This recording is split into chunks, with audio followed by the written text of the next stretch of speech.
using your dishwasher, it can be very convenient, but if you're not sure how to use it, it could be a very, very expensive cost. So, in order to use your dishwasher, make sure that you rinse off your dishes before you place in the dishwasher. Open up the dishwasher, and then at the bottom, you'll see where you will add your detergent. So if you take this button like so, slide it back, you'll add in your pod. This brand recommends that you use Cascade pods, but any will do for your dishwasher. And also too, make sure that you load your dishwasher properly.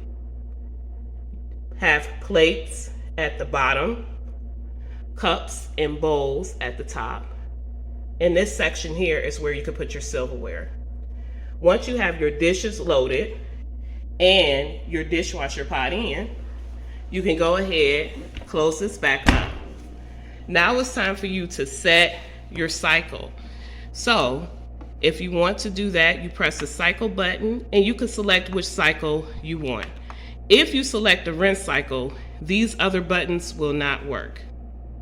So go ahead and select the cycle that you want. You can also select the temperature, the wash temp that you want, boost, normal, steam, sanitize, or high.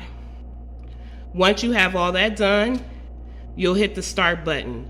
If you need to cancel your wash, hold this button for 3 seconds. Allow your dishwasher to drain all the water before you add any more dishes or take them away. Do not open up your dishwasher before it's done. That could create lots of damage. So if you need assistance with your dishwasher, you could reach out to one of the floor stewards or you could reach out to maintenance. Thank you so much. Take care. Bye-bye.